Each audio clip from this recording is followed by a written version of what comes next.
welcome to the I Love CVille Show. Thank you kindly for joining us. We are live in Charlottesville, across Central Virginia, the Commonwealth, the country, and the world on the I Love CVille Network.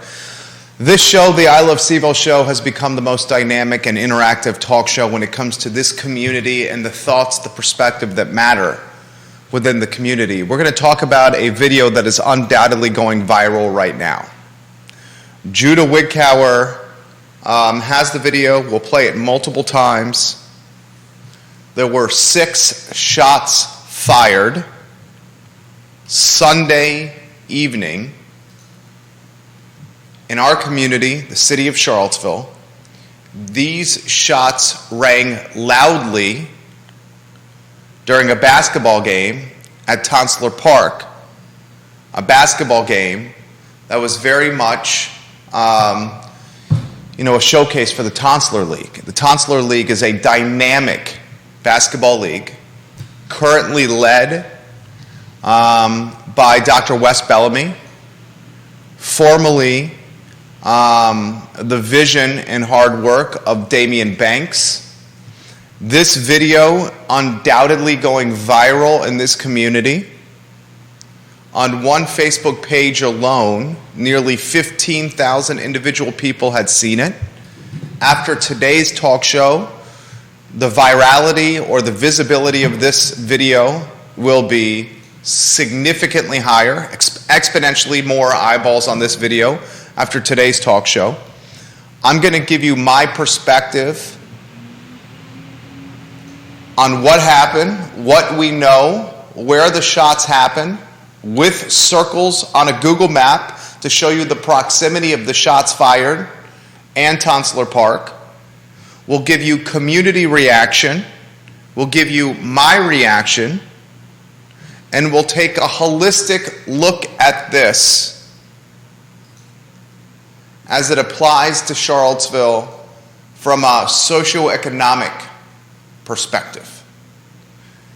Tell your friends about what's about to happen here, because this is going to be the talk of the town over the next couple days. Judah Wigkauer is our director. The show is presented by Skooma Boutique Dispensary. The best dispensary in Charlottesville is Skooma Boutique Dispensary, with locations on the downtown mall and on Elliowood Avenue.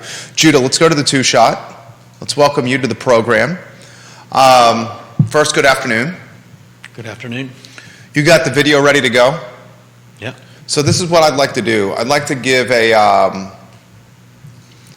play the video a few times for the viewers and listeners. I would encourage anyone watching the program to watch the visual portion of the show. I know a lot of you listen to the program on iTunes, on Spotify, and Apple Podcasts.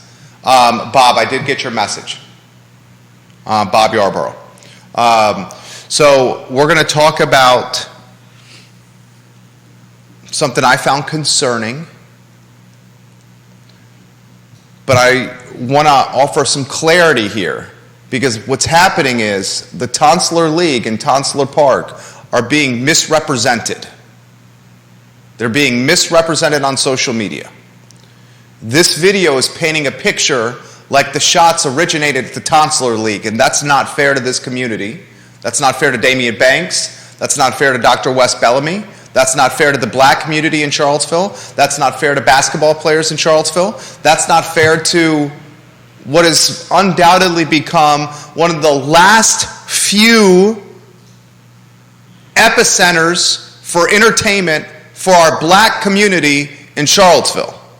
So what I'm not going to, we have a powerful and influential platform, and I see some injustices manifesting and birthing themselves right now, and Judah and I wanted to offer some clarity, or to kind of set the community heading in the right direction with the judgment we should be utilizing here.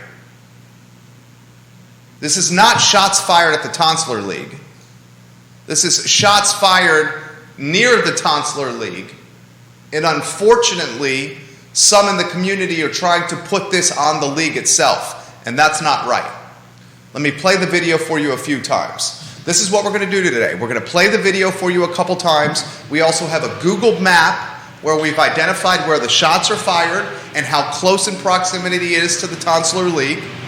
I'm also going to challenge the perspective that the Tonsler League should be moved to the University of Virginia for security purposes. I think that's bullshit. I think that's BS. I'm going to explain why. And then I also want to take a look at this from a socioeconomic standpoint. Because some are jumping on the league for all the wrong reasons. And I'll be straightforward what those wrong reasons are on today's program. First, Judah Wickhauer, let's get to the video. Let's cue up the video. I said it to you today. Let's credit who originally posted the video first. Do you have his name? His last name was Allen. What was his first name? It's the guy who first posted it. I sent you the video. Who posted the video? Was it James Dennis? I believe. Yeah, there we go. Thank you. James Dennis. All right, James Dennis posted this. As of right now, nearly 20,000 people have seen what I'm about to show you. Judah Wickhauer, let's play it in 3, let's play it in 2, let's play it in 1. Play it now, please. We on fire down here, damn it. The Tonsler League, Cherry Avenue. Charlottesville, Virginia, man. Come put us out. Not literally, though. All right, here we go. Oh.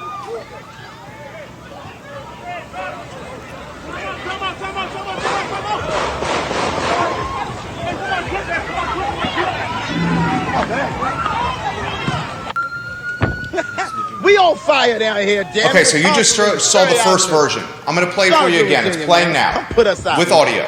Not literally. We're going to put it on loop. All right, here we go.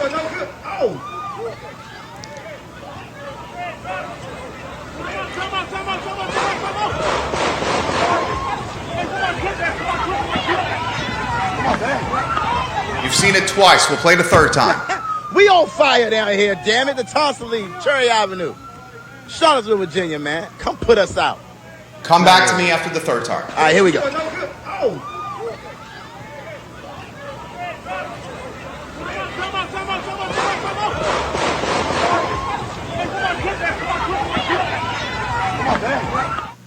Back to you. All right, we're on a 2-shot here.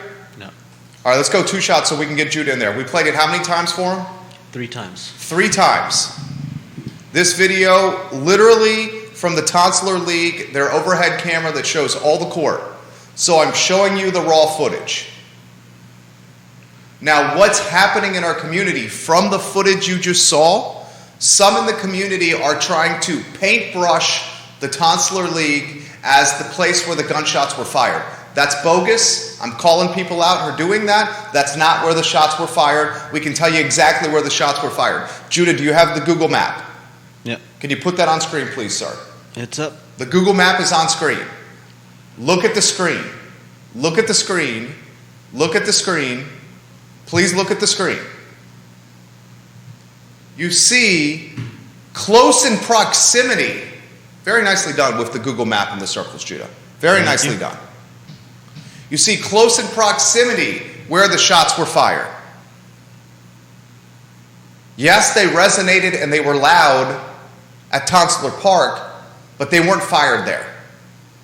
Now come back to me on a 1 shot, then we'll weave you in on a 2. You got an unfortunate circumstance happening. And here's the unfortunate circumstance. One of the last epicenters for entertainment for people of color in our community, Tonsler Park and the Tonsler League, are unfairly being characterized as the location of where these shots were fired. There's many in the community that are screaming that the league should be moved to a different location for safety and security purposes. That is the wrong move, moving this league from Tonsler Park. I'll explain why in moments. What's happening is you see racial undertones manifesting themselves with how these events are being portrayed. And I'm going to cut straight to the chase and be frank here. I'm not going to beat around the bush on a topic that's going to undoubtedly make some folks uncomfortable. Folks in this community are utilizing these gunshots to misrepresent a league that is undoubtedly rooted and founded and championed and created to highlight some of the best street ball talent in Central Virginia and across the Commonwealth. And much of that talent is African American. And it's in a neighborhood that's African American, on a street, Cherry Avenue, that is undoubtedly one of the heartbeats of the African American community, the black community in Charlottesville. And it's literally a perspective that's rooted in racial undertones. Shots fired at this street league, at this basketball league. It must be them that's causing the trouble. Let's move it from Cherry Avenue and Tonsler Park, and let's put it somewhere safer, and let's do it right now for the sake of this community. That's not right. That is not right. Now you have a lot of items we got to unpack here. Maybe you need some more safety, some more patrols, and some more of a police presence this coming weekend, Thursday or Sunday, at Tonsler Park. Maybe so. But one of the challenges you have is 25% of the Charlottesville Police Department is currently empty and vacant. On top of that, guess what's happening this weekend? The 5-year anniversary of August 12th is on Friday. August 11th, Thursday, was a pretty bad day as well. Remember those tiki torches on the UVA lawn? And if some kind of tomfoolery or shenanigans, some kind of nastiness, some kind of 5-year anniversary celebration, if it's going to happen, you probably think it's going to happen on Thursday, Friday, Saturday, and Sunday. So you got a police department that's 25% vacant, understaffed. Having extra patrol at Tonsler Park is going to be difficult. What's even more difficult, the 5-year anniversary of A12 is stretching the department thin enough.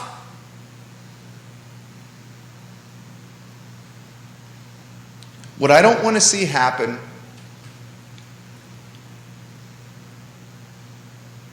is one of the last avenues for black entertainment in an otherwise white and rich and homogeneous city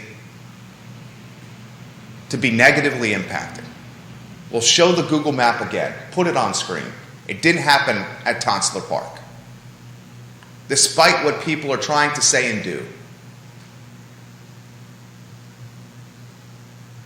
And I'll tell you what, Damian Banks, in the basketball league he started in 2010, a league formerly known as the Banks Collage Basketball Association, the BCBA.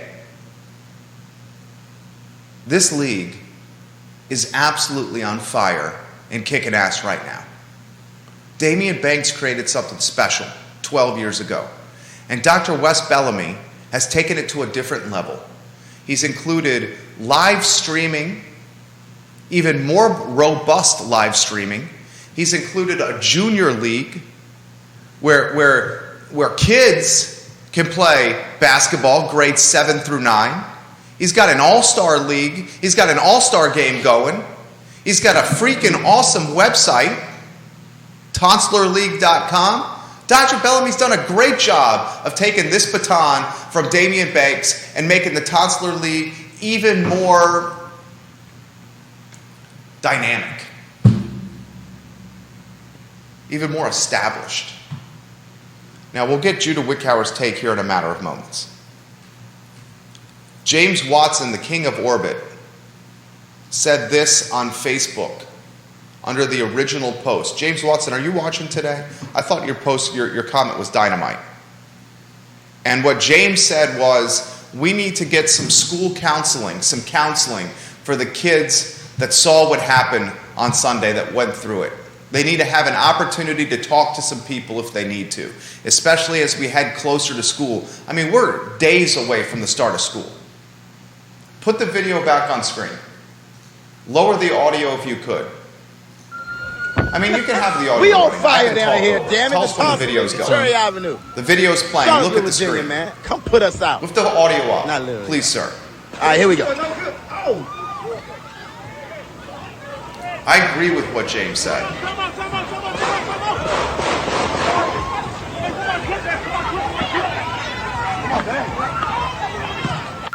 And here's the thing. We on fire down here, damn it. The Tonsler, Cherry Avenue. Come back to me Virginia, when you man. have. Come when you put can. us out. Not literally, though. All right, here we go. All right. Here's the thing about social media. Something can spread so quickly and so fast. And this, how long was the video? Was it 12 seconds? It's like 24 seconds. 24 seconds? This 24-second video has now been seen by nearly 20,000 people. And that was before the I Love CVille show started.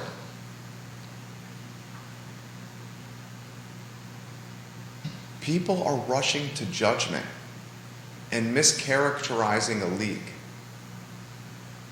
And I think, unfortunately, that mischaracterization, whether we want to admit this or not, some of that mischaracterization is rooted in a foundation of racism. And that may make you uncomfortable or awkward, or you may not want to hear it, but that's what's happening. That's what's happening. Two shot, get you in the mix.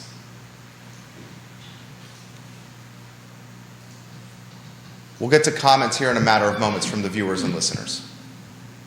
People trust you for your level-headed perspective. Give us your take on this. I mean, my take on it is that it's, I don't even know how to describe. What's your take? My take is that it has nothing to do with the basketball game. That's my quick take. I mean, the video, obviously, you can hear the shots, but there's nothing to connect the two events.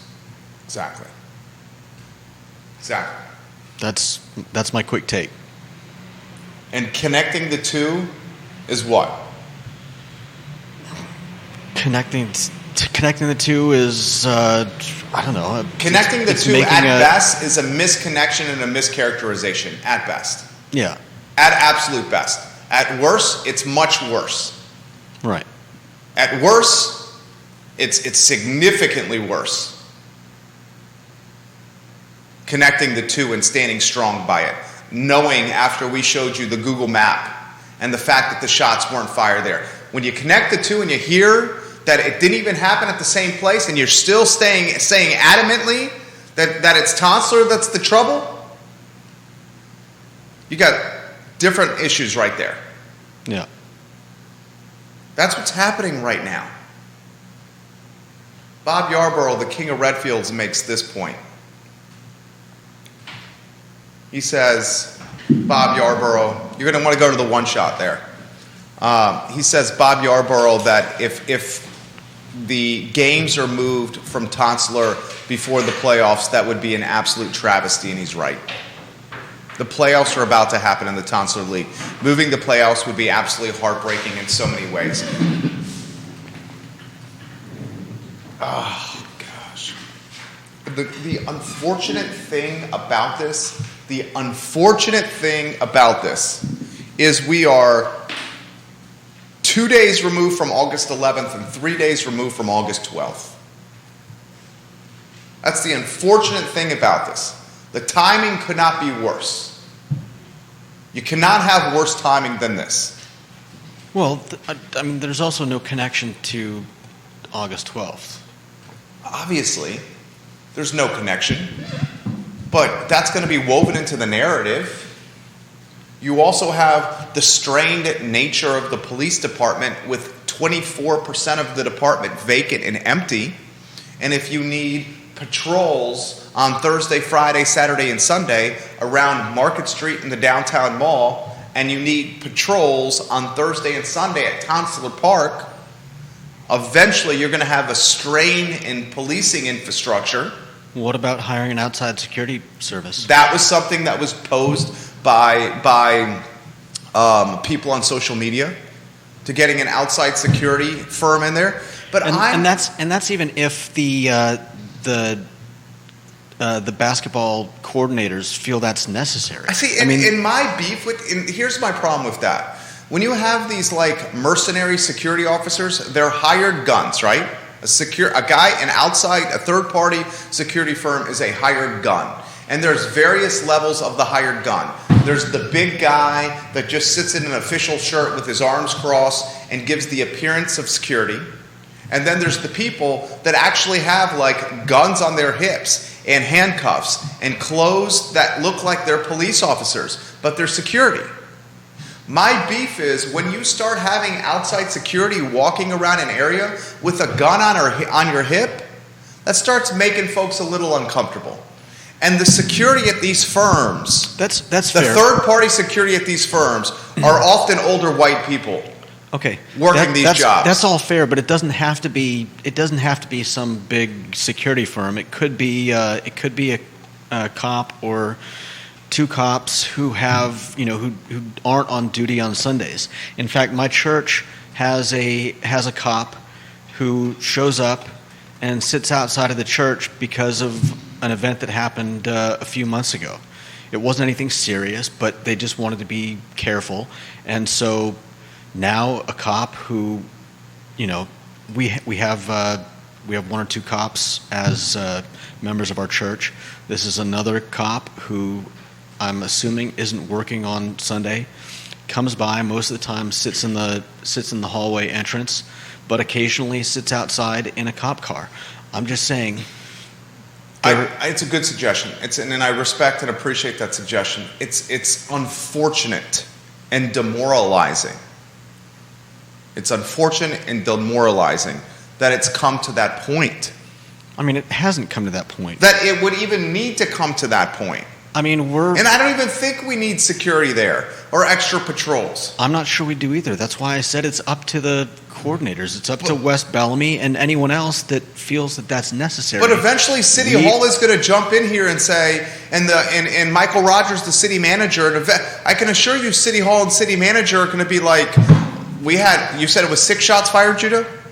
That's what I heard. We had 6 shots fired within a 3-iron, as the crow flies, of a park that has 600 innocent bystanders, many of them kids. That's going to be discussed in City Hall and by the city manager. And I assure you, City Council is going to be briefed of this. They're certainly going to be briefed of this after today's talk show. Right. And what city manager, City Hall, and City Council probably having some kind of discussion. What do we do about Thursday and Sunday's games? How do we handle it? And how do we create safety from a perception and actualization standpoint? That's the conversation they're having. I'm sure they're back channeling with Dr. West Bellamy and saying, what's happening? What do you think we should do? Dr. Bellamy's experience as a city councilor is probably advantageous in this circumstance because he understands the inner workings of City Hall more than most. Okay. If I'm in Dr. Bellamy's shoes, I don't pretend to be in Dr. Bellamy's shoes. Not for a day, a minute, a second, a millisecond will I ever pretend to walk in that man's shoes who undoubtedly has experienced levels of hardship that I will never know in my life, and I genuinely and sincerely mean that. I don't pretend to walk in his shoes, not even for a millisecond.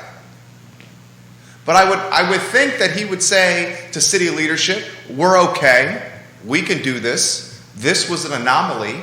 It happened not at the park, not associated with our league, a couple of blocks away. Watch the I Love CVille show and listen to Jerry and Judah's perspective. It's level-headed and reasonable. We're being mischaracterized by the community, either because they're rushing to judgment or because the mischaracterization is rooted in racism. I didn't see a whole lot of... maybe I just didn't see the comments that you did, but I didn't see... Did you click the shares? The original poster, what was the original poster's name? James Dennis. Did you click on James Dennis's original post? How many people had shared it? And seen some of the comments and posts on what was shared? It's been shared on his page alone 147 times. And the majority of the people are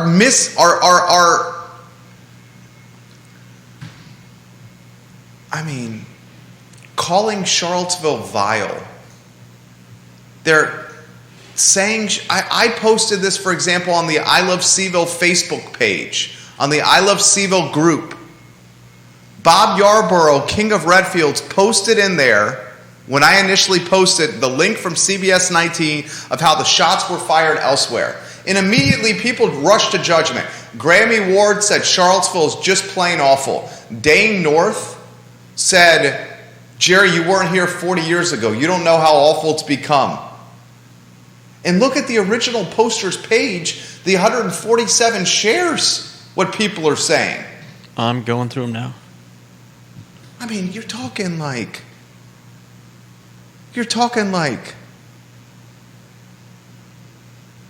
basically, I don't even know how you describe this outside of racist.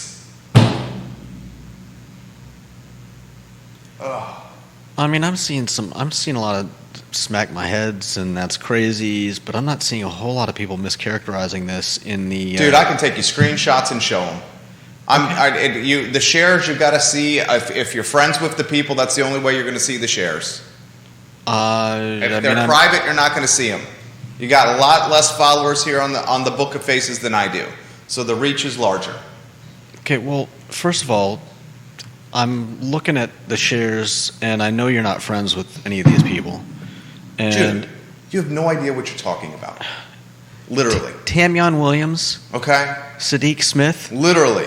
Okay, fine. Well, I'll give it back to you. Okay. There you go. If you do not see the mischaracterization that I'm seeing, then you should have done a little bit more research.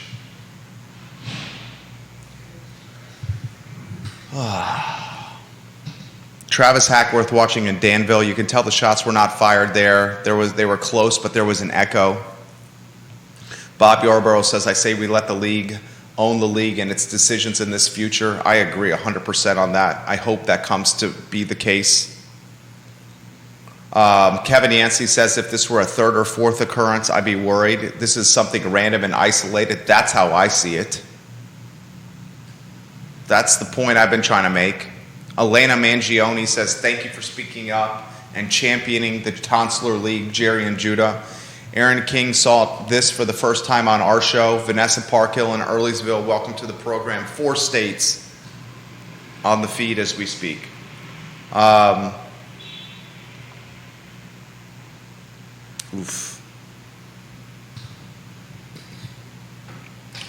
being told that CBS Now 19 will be covering this even more on the newscasts tonight and until tomorrow. So we'll see this in legacy traditional media news cycles soon. Remember, the Daily Progress is down to 1 news reporter. There's 1 news reporter at the Daily Progress, and that 1 news reporter is on the University of Virginia beat. So this doesn't fall in the beat. I got one other item out of the notebook before we get to Alex Urpí on the Tuesday edition of the I Love CVille Show. I was sent this by multiple viewers and listeners. Can we get it on screen, please? Of Shops of Stonefield. Do we have the map from Google? Champion Grill. No. Multiple listeners. Nothing on the Google map that shows permanently closed. I can take a screenshot. Okay, that would be great. Thank you so much. Thank you. Kindly. Multiple viewers and listeners sent this to me yesterday and this morning. Screenshots from Google indicating that Champion Grill in Stonefield is now permanently closed. This is not just on Google Maps, but it's on other Google profile elements of Champion Grill. This is a bummer if this is the case. Type in Champion Grill Charlottesville into Google, and you will see on their Google profile that they are permanently closed. If you type in Champion Grill Charlottesville into Google Maps and you click Maps, you will see Champion Grill is permanently closed. They have taken down their Facebook page, and I've heard from multiple people, viewers and listeners of the show, that the location is permanently closed. Maps on screen. It's on screen. You got the Google map? Excellent work. Thank you, Jack of all wits, Judah Whitcower. I'm bummed by this because this was the local flavor in Stonefield. Champion Grill took over, what was the name of the seafood place that was there? Rock Salt. Yeah. They took over Rock Salt. Rock Salt was significantly behind on their rent to Stonefield. Hadn't paid Stonefield rent in significant amount of months. Hunter Smith, the enterprising entrepreneur, takes over the Rock Salt location in Stonefield, converts it into an approachable tap room with the sports bar theme. He gets a ridiculous deal. It was a time when Stonefield was very vacant and empty. We were questioning on this program the sustainability and longevity of a shopping center that prioritized luxury brands over locally owned businesses. I've often wondered about the future of the shopping center because its business model is the highest rents possible and only luxury brands or Fortune 500 companies can afford those kind of monthly rents. Champion comes in at a time when Stonefield was ghost town-esque, and Hunter takes a chance on a location that had all the infrastructure in place ready to go. Rock Salt made that location look awesome. You had indoor and outdoor dining and drinking. You had an opportunity to put up a tent across the way in the grassy knoll across the street. You had a humongous bar, a sexy layout. Google saying permanently closed. And scuttlebutt I'm hearing on the street. The scuttlebutt I'm hearing on the street is something new is coming very soon. Something new will be coming very soon to the Champion Grill location. I've said on this talk show for most of 2022 that you would see a significant amount of businesses locally start closing doors. And I attributed those closings to floating debt. As interest rates rise, that floating debt becomes much more difficult to manage. I attribute it to cost of goods being volatile, inflation being unpredictable, and labor being difficult to find. And the prediction that we've been making for most of the year has come to fruition and been correct. We told you yesterday the brick oven closed. Now Champion Grill closed. Who else did we say was closed yesterday? Do you remember? No. There's a lot of people that's closed. Paradox Pastry has sold. Greenhouse Coffee and Crozet closed. And more are coming. Oh, man. All right. I would like, before I get off this topic and we welcome Alex Urpí to the program, I'd like a local restaurant, something local, to go into that spot. Because a business model built around ridiculously high rents that prioritizes luxury brands, I'm nervous about the future of a concept like that in the city of Charlottesville. What local businesses have made it in Stonefield? Legitimate question for the viewers and listeners. Can someone name a local business that has had success and made it in the shops of Stonefield? Anyone. You can name Grit Coffee, perhaps, although they have the economies of scale and a vertically integrated nature of 4 or 5 locations. I believe Whimsy's, the children's clothing store, is still there. I believe Whimsy's is still there. Little John's didn't make it. Did not. Is Mincer's still open in the shops of Stonefield? Mincer's still open? I mean, it was a few months ago. It was a few months ago. Alex Urpí's told us. Okay, so maybe Mincer's making it. Thank you, Mincer's. Burger Batch is still there. They're Richmond, right? Richmond, they're kind of local. Mm-hmm. Okay? So maybe a few. All right, let's get the Antonio Banderas of finance in the mix here, out of the green room, looking sharp in his pastel blue. Travis Hackworth in Danville. That's my concern. Can Stonefield survive as the Tyson's Corner of Charlottesville? Does Charlottesville have enough density? Does Charlottesville have enough? Why don't we start with this question? 3-shot Alex Urpí. Let us know when he's on screen, Judah Wickhauer. And you stay in the mix. We'll go with the equilateral triangle of content. And maybe we do the studio camera so people can see the equilateral of triangle of content. And the back head of your hair, which is lush and full and robust. Judah's got phenomenal hair.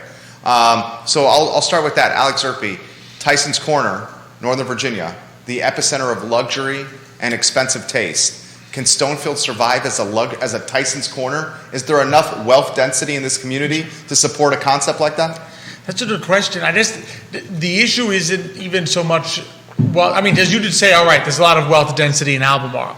But does that wealth density have no other outlet other than Stonefield? In other words, if you reach a certain level of wealth and you're already making purchases at luxury brands away from Stonefield, do you really go into Stonefield and say, yeah, this is where I'm going to do my luxury brand shopping? I mean, I'm not even that, what is there Brooks Brothers there? Brooks Brothers. I guess that's Vineyard Vines, Brooks Brothers there.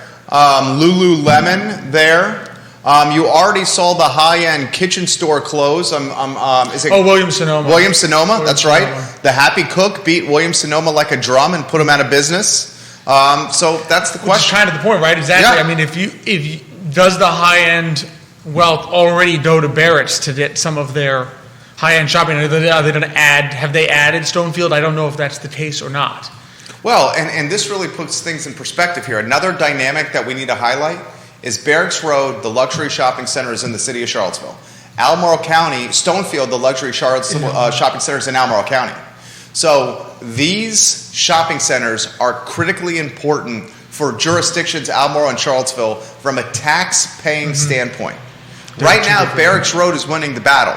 They're beating Stonefield. The county is trying to offer Stonefield some tailwinds, some momentum. One of the ways it's doing this is by this designated outdoor refreshment area that's about to get approved and passed in Stonefield, where people can walk throughout the shopping center while drinking. That will cause more sticky foot traffic, which could potentially lead to incremental revenue for some of these shops. Stonefield has that advantage. They have more of a green space. There really isn't any space to do event-wise in Barracks, because it's kind of all used up. Oh, it's a parking lot. It's a parking lot. Yeah, it's a parking lot. If you're going to do an event in Barracks Road, you'd probably do it in the center by the water fountain, and there's not much room there. Yeah, there's not much. How often do you shop at one of those? And which one do you go to first? And Judah, that question for you as well. That's a good question. Well, I mean, do we count Costco as part of? Is Costco part of Stonefield? It's technically the north. What is the north side, the north end of Stonefield? That's a good question. If we're not counting that, then really my most common trip to Stonefield is for the movie theater. I go to the movie theater there, and then occasionally if I need, I tend to be a shopper that I know what I need, so I go straight to that store. So if I need a cooking supply, I'll probably go straight to the Happy Cook. If I need a book, I'll go straight to Barnes & Noble, and so forth. Here's a follow-up question for you boys. After you go to the movie theater, say you do go to the movie theater, he said he just did, do you then patronize the businesses around the movie theater? How significant of an anchor tenant is the movie theater for the other shops in the shopping center? That's a good question. I'd say it used to be more so. The empty Trivia space is probably a real killer there. Because occasionally we would go to the movies and then go to the, before the current pizza place, there was a different Neapolitan pizza place that was across from where Trivinia's used to be. Okay. We would go there sometimes. Matchbox? No, Matchbox is there Matchbox now. is the current one. I forget what the name of it was. What was the name of the pizza place before Matchbox? Put it in the feed, viewers and listeners. Help us out. I would go there a few times. But really, the issue is there's also some of where you want to go is a little far out from there, so you don't really feel like walking there. Well, I mean, and this here, when you go to the movies, how much do you spend? Yeah, the problem is the movies are now expensive. You're spending like $13 a ticket. So expensive. So if the movies are so expensive, do you have the money left to then patronize the businesses around there? To be honest, what business I end up patronizing most when I go to the movies to save a little money is I'll go to Mezza with my fiance and then take out. There you go. It's cheaper. That's smart. It's a lot cheaper. So if we've spent $25, $30 on a movie, does that by the time you add in tax, that's what the two people cost you? Well, I'll put this in perspective. We went this past weekend to go see Super Pets, my wife, my son, and I. Our son is 4.5. The tickets for the three of us, and this was Alamo Drafthouse, was $40 essentially for the three of us. Yeah. I think the exact number was 37. Then we got there early. We had to have some drinks. My wife did not have any drinks. I had a couple drinks. My son had some chicken tenders. So we had a milkshake and some stuff. And they nailed you on that. That was $35. Yeah, of course, yeah. And then we sat down and we had some popcorn and some milkshakes. Mm-hmm. That was another $35. Mm-hmm. So they do a really good job of spreading the $35 charges out into 3 different transactions. Mm-hmm. So you don't get a bill where it's like, you just spent $112 to see Super Pets on Sunday afternoon at Alamo in Charlottesville at 5th Street Station. And that's what we did.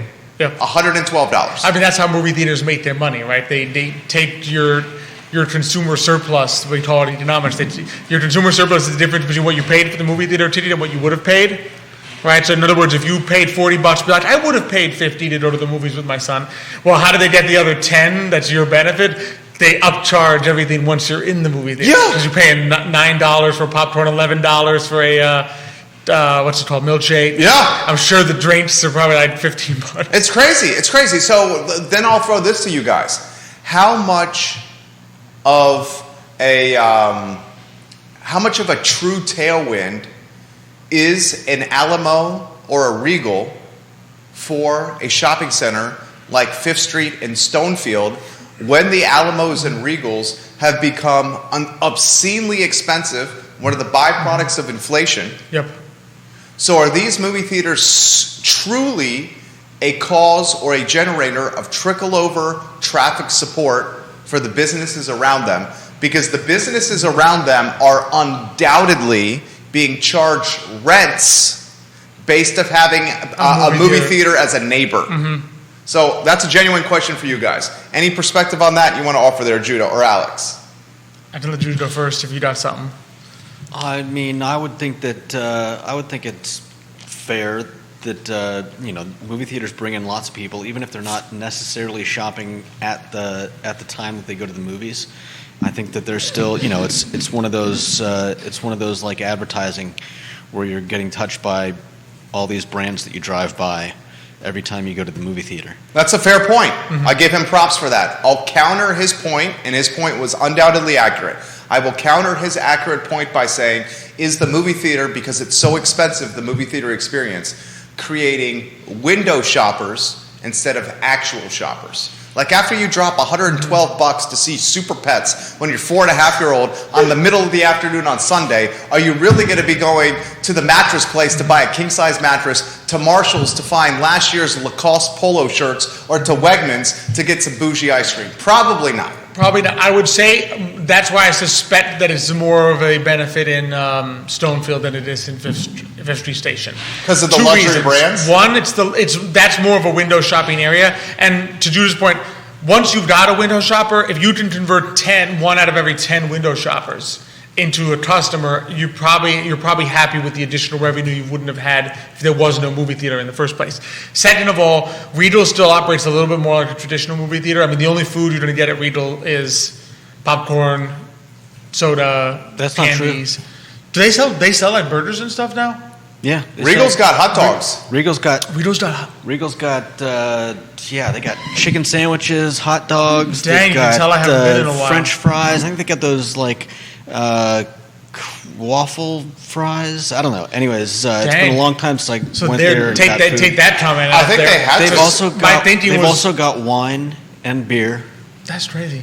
And you're sure this is Regal Stonefield and not the one at the downtown mall, Violet Crown? Yeah, 100% sure. Okay, Wow. There we go. So they've added, Confidence and conviction. That's a change. Because think about it, dinner and a movie used to be the benefit, right? In other words, you go shopping, you go to the movie theater, you go for dinner. If you're eating dinner in the movie theater, there's another point I was going to go there. I can see that at the other two, at Violet Crown and Alamo, but they actually have some decent kitchens. Well, I don't know about Violet Crown. They've got restaurants downstairs that you can order, and I would assume bring your stuff into the theater. Regal, this is the kind of stuff, the kind of food that you would expect at a theater. Like, if I'm supposed to meet someone after work at a movie and I haven't had a chance to eat all day, I'll get something and take it in with me. But I'm not going to the theater thinking, hey, I'm going to have dinner at Regal. That's where I think the difference still is. Regal, maybe I think I could see the restaurants getting a little boost from that. And remember, if you come out of the movie theater, I know this from experience. You come out of the movie theater, you don't always know where you want to eat dinner. This is when I would go for dinner, right? So in the process of walking around to look for a place to eat, you will be, oh, I didn't know that store was here. Oh, I didn't know that store was here. And sometimes you walk in, sometimes you window shop. If you take that part away, because in an Alamo you've eaten the whole meal there, I could easily see people just driving to Alamo, doing the movie, eating and leaving. You're not going to be like, oh yeah, let me walk around. Like you said, let me walk around and cross the big parking lot to go to Marshall's. Well, I'll throw this to you guys as well. Here, let me take it a step further for you guys, and then we'll get to the comments that are coming in the feed. We have become so ADD in how we live our life because of the instantaneous gratification of cell phones and of smartphones. How many people anymore can say, I'm going to go to a movie, it's going to be a 2-hour experience, then go to a dinner, and it's going to be a 90-minute to 2-hour experience. Forget the money. Let's just talk about 4 hours. Yeah. How many people got that? One of the reasons people are knocking golf is because they don't have 4 to 6 hours to play anymore. And that's why golf is slipping a little bit. Same thing with 4 hours on a Sunday to see a movie and dinner. Yeah. Do you want to be with your significant other for 4 hours? I do, sweethart. I certainly do. That makes Urpí two of us. Does. He certainly does. But does everybody? Well, and not even that. I think just people's attention span. I know people, particularly in my generation, who if the movie's over 2 hours, are not interested. Dude, I don't want to go see a movie that's over. Maybe because I grew up on the Lord of the Rings extended editions, so I enjoy my 3-4 hour movies. I feel like I'm getting my money's worth. But I know a lot of people, particularly millennial and younger, for whom any movie over 2 hours better be dang good, or else they are really not interested. Dude, that's me. That is me. If the movie doesn't have my attention in 15 or 20 minutes, I'm distracted by my phone and not even watching it. Yeah. So if you're strolling am I going to go to the movies and you see 2 hours and 20 minutes as the runtime, that you're probably already in your mind like, do I really want to do that? Undoubtedly. Yeah. That's me in a nutshell. If you're just figuring that out at the ticket window, I'm sorry. Well, tell that to your 4.5-year-old who was bombarded. Oh no, I'm not thinking at the ticket window. I'm before you even go. In other words, if you're planning, am I going to go to the movies? I know, but Jerry's making it sound like, that I'm surprised. Rolling up and no, this movie's too long. Well, to play devil's advocate with you, for the sake of a talk show, tell that to your 4.5-year-old who does things not in reason. And that just says, Dad, I was watching YouTube and this 15-second advertisement for Super Pets came up, and I'm going to annoy you for the next 3 days by bringing this up every single minute until you take me to Super Pets, despite the fact that it's a 2-hour movie. You're going to go.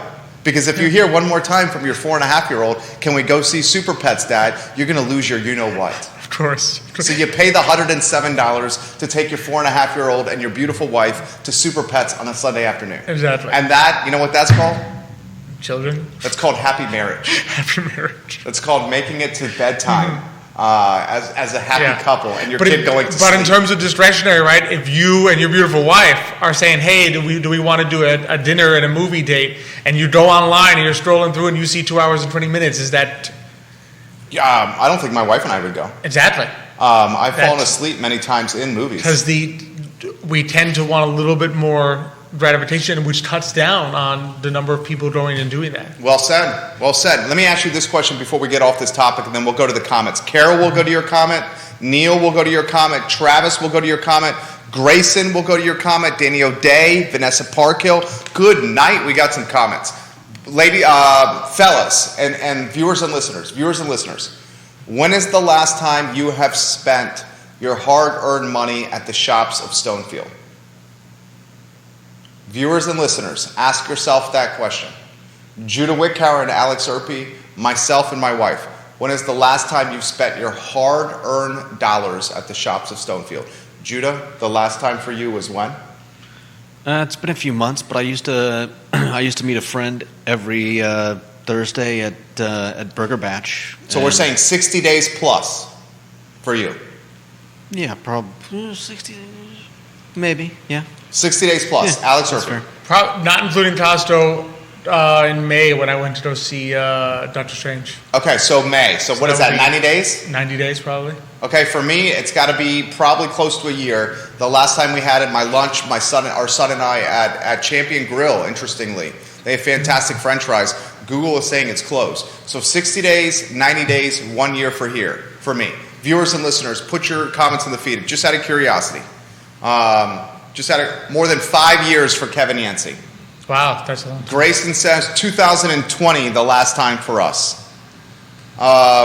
Kelsey says it's been at least a year for us. Vanessa Parkhill says she goes to Costco probably once a week. Vanessa Parkhill, besides Costco, when have you spent money at the shops of Stonefield besides Costco, Vanessa Parkhill? Out of curiosity, put your comments in the feed. Now let's go to the viewers and listeners for Alex Urpí. This is from Carol Thorpe. I always question the choice of location for Stonefield, says Carol Thorpe, the queen of Jack Jewett. I thought they should have put the kind of stores they put in the Forest Lake Shopping Center, Target, etc. at Stonefield, and the shops of Stonefield offerings up next to Forest Lakes. So she thought the offerings should have been inverted. Switched. She also says we're making good points about the expensive movie and treats at movie theaters, and that becomes the purpose of the trip and not a side attraction for shopping anymore. That is a byproduct of inflation right there. Right, exactly. Don't you think? Exactly. If you think about it, if you remember luxury goods, right? When you take out the super wealthy, luxury goods, the demand is obviously inverse to inflation. That's super discretionary spending. What I mean by that is I have money to spare. So when I have money to spare is gone, luxury goods go first. So you're gonna. It's exactly what she's saying. In other words, instead of going, all right, let's go to Stonefield, decide if we want to see a movie, walk around, go shopping, go eating.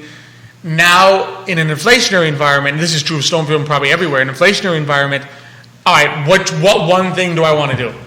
Right. Do I want to go out to eat tonight, or do I want to go to the movies? Inflation changing human behavior. It does. It changes consumer behavior all the time because you now have to make do with fewer resources. Your dollar is worth less, so you will pick which thing you want to do, which experience you want to enjoy. And we've seen it, we've talked about this before, people switching from goods to services. In other words, people saying, I did nothing for 2 years in 2020, 2021. Think about 2020, you couldn't even go to the movie theater. And in 2021, a lot of the top movies weren't in the movie theater, you had to stream them. So you get to 2022 and people might be sitting there saying, do I want to buy something for myself or do I want to have an experience? I can no longer afford to do both. I can't go shopping and go to the movies. Do I want to experience the movies or do I want to buy something for myself? And right now, a lot of the survey data is showing people are saying, give me the experience. No doubt. I will go to the movies. I will go on a trip. I will go out to eat. I will not buy an item. I will not buy a product this time around. That's exactly right. I mean, that's what happens when you force people inside for 2 years and take away their rights to freedom. They're going to want to enjoy those rights of freedom. Exactly. Pretty much what's happening. Travis Hackworth, the problem is movie theaters are developed as bookends to shopping centers, and it does not lend itself to meandering. The Mosaic District placed their entertainment center dead in the middle of the development, forcing people to pass by everything. They also anchor themselves with a massive super target, which drives middle and low-class homes. I'm curious, Travis, I don't know where the Mosaic District is. Is that in Danville? I know you're watching in Danville. Is that where that is? Travis, can you let us know? That would be great. And thank you for commenting. Carol Thorpe lives near Albemarle High School. Great comment.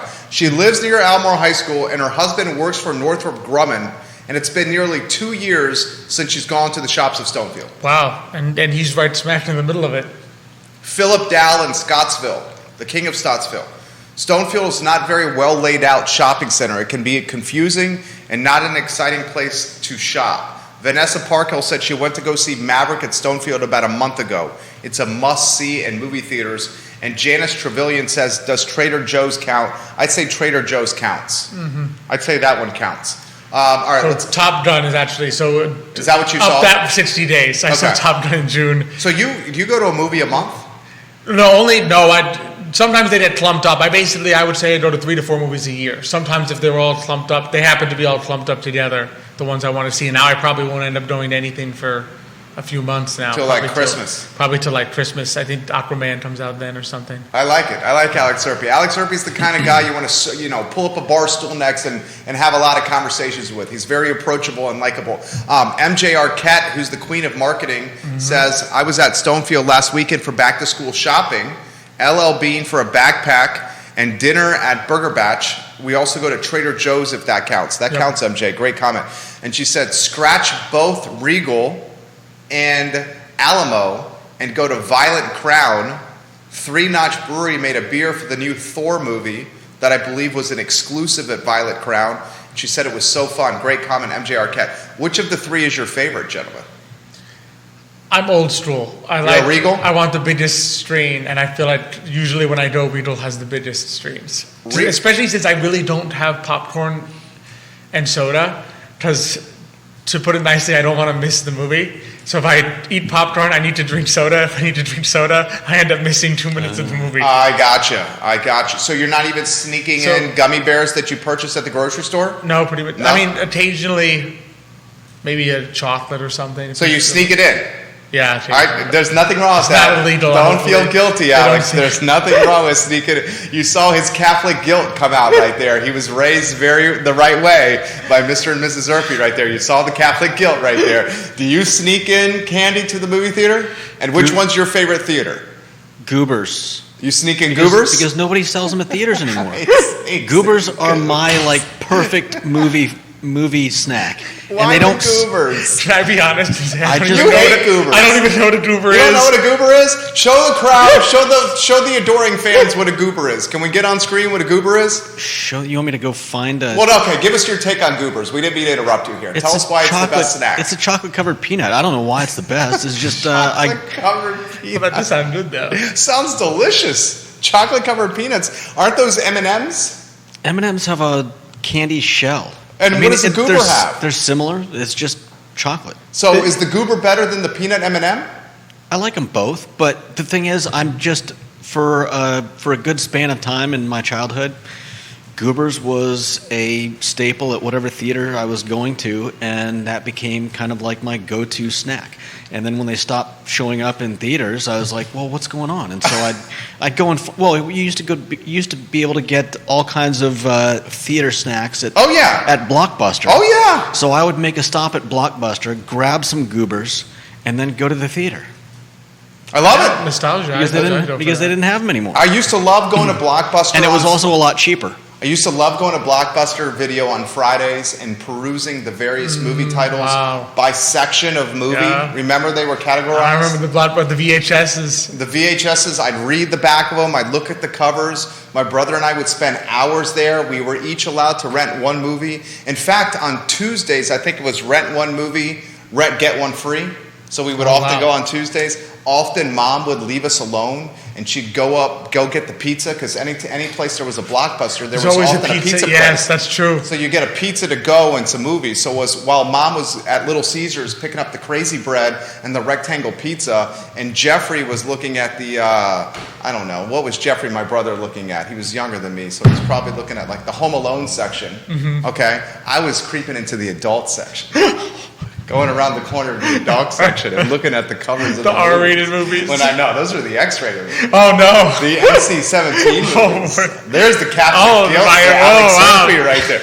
I was looking at Judah. I was looking at the covers. Did you see the Catholic Guilt from Alex over there? Oh boy. You didn't sneak into the adult section? I know you didn't sneak into the... I know you did not. I still don't. He still does not. You didn't sneak into the adult section of Blockbuster, Judah? I'm trying to think of all the different places I would have gone over the years. Dude, I think it was a terrible kid. I just was a terrible, terrible kid. Go ahead, Judah. I definitely would have if the place we were going to had one, no doubt. You'd sneak into the adult section. Yeah. Right? Okay. I would. All right. Judah, Goobers rock. Kevin Yancey said. They are the best. Carol Thorpe says, I'm with Judah. Goobers are a classic movie candy. Yeah. Baby peanuts covered in chocolate. If Jerry and Alex haven't had them, they need Goobers right now. Oh, yeah, definitely. Goobers were the best. I guess I know what to sneak in. You got to get some Goobers. This is what you need to do. It won't mess up your Catholic guilt. Just sneak the Goobers into your wife's purse. Into your fiance's purse. There we go. That way she's also very But she's also Catholic. I'll get her Catholic guilt. Right, I'm going to meet you at the movie theater. I'll do the dirty work, and I'll just pass the Goobers I'll go to the off movies you. with my dad, and he'll closer. happily do it. He'll happily do it. Xavier has no problem? I doubt it. I don't think he has Catholic guilt. I love Xavier. He had that worked so out of him much. a long time ago. Xavier, if you're watching, I love you. I love you, Xavier. Judah, anything you want to add? People are really, your Goober take is resonating with what I count 8 different comments right now. Judah. Yeah, because it's classic. Like I said, it was just, I just remember everywhere I went when I was younger, I got Goobers. That was my go-to candy. And then when they stopped showing it, I had to fill the gap. Kelsey, Judah, where's the best place to buy Goobers? We're sneaking them in this weekend. Man, I don't even know if I've seen Goobers in a long time. You better not let down the viewers and listeners. What have we started? I know. I can't remember the last time. Where do you buy your Goobers? Do you buy your Goobers at Costco? There's got to be a gas station. Is there a Goober? Who's got the Goober hookup? Who's the Goober dealer in town? Who's the Goober dealer?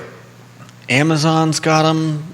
Please don't shop at Amazon. Yeah, please don't. Thank you. Don't shop at Amazon. There's got to be a CandyStore.com. All that old stuff is in. Aaron King, who's the biggest Goober dealer in town? Carol Thorpe, where do you buy your Goobers? Judah's looking for his Goobers. You obviously haven't bought Goobers recently. You made it sound like Goobers were like part of your everyday weekend activity. These Goobers. I mean, I don't go to the movies all that often anymore, but and the last few times I have, it hasn't been. You know, I'm not usually driving around town looking for Goobers before going to the movies. The word is funny, isn't it? It is. And every time, one of the things I love. It sounds like something that you would have taken to the movies way back. Right, it does. And you know what I like about you is you have a very contagious laugh. Oh, thank you. Yeah, every time you laugh, I laugh too. Alex has got many fine qualities. I find his laugh contagious. All right, my friend. Standard size Goobers candy packs have been discontinued by the manufacturers, what I'm reading right now. What? From Candy Warehouse, but I don't know if there are other sizes that are still available. We have multiple answers from the viewers and listeners. I haven't gone in Target that has deep. Goobers. The dollar store sells Goobers for $1. Janice Trevelyan said, go to the dollar store. You get them for $1. Christopher just said, I bought Goobers for $1 at the dollar store. So the Goober is a popular dollar candy. store apparently is the way to go there. I'm getting Goobers. I'm getting Goobers tonight. You're getting Goobers at the dollar store? Sure. Yeah. Right. It's Goobers. been a while. Take a picture, will you? Will you take a picture of yourself eating Goobers so we can play in tomorrow's show? Maybe. Come on. But probably not. Okay. Darn it. And I would have to say that out of the 3 choices we've got around town, I prefer probably Alamo. Oh, yeah, your answer. Alamo's my favorite, too. Alamo, I mean, you've got seats that recline. You've got good food. It's phenomenal food at Alamo. You've got beer. It's a great bar selection. Plus, sometimes when they've got sometimes it's a crap movie, but they'll come out with the special movie version of some kind of a shake, oftentimes an alcoholic shake. Yeah. And alcoholic shakes aren't the best way to get drunk, but yeah, because you're going to have to drink like 3 of them, and if you drink 3 alcoholic milkshakes, you got other problems. The point of the milkshake just is it's sweet, not because it's alcoholic. Thank you for adding that, Alex. The sugar fill. That's what I want. My point being that it's often better to just get the non-alcoholic shake because the alcoholic shake is like, what am I doing? Okay, there we go. Gosh, that makes sense. But they have good stuff. Well, not only do you get candy and sweets and movies advice from the I Love CVille show, but you just get advice on how to make your life more efficient and more enjoyable. That's what Alex Urpí and Judah Whitcower and myself have to offer you. And not only do you get that at the I Love CVille show, you also get that at Today y Mañana, where they champion and they cherish and they pedestal locally owned businesses like no one else does. Absolutely. That's what we love to do. That's what we love to do. That's a segue. I know, that's very well done. I have to say that's extremely well done. Thank you, my friend. One of the best probably that we've done here. It's just perfectly. And speaking of that, speaking of small business owners that we love to highlight on Today Mañana, so we're going to have on Lanita Richardson Barnes. She's the owner of Fire and Ice Boot Shop. She's another CIC grad, so she went through the 16-week workshop, got a great idea off the ground there, really putting it together with her boot shop. So we're going to just talk about her, how she came up with the name. I love the name, Fire and Ice Boot Shop. I think it's awesome. And looking forward to what she curates, what she has there. And we're also going to talk to Michael Monroy from Libre. We had on a few weeks ago Joshua from the Libre Institute, which is like a think tank for Latinos and economics. Michael Monroy is now from Libre, the sort of parent organization. He's going to come on to talk as well about just the ways in which Libre is connecting Latinos to knowledge about business, resources, economics, what's happening out there with inflation and so forth. So just really always love to highlight that, keep track of just how our Latino business community is doing. Today y Mañana, Thursdays at 10:15 a.m. on the I Love CVille Network, a award-winning podcast, a podcast that's up for Best of CVille, a podcast that originates from the heart, with love, with ideas that are conversated over a dinner table in the Urpi household. Literally, that's what's happening here. Yep.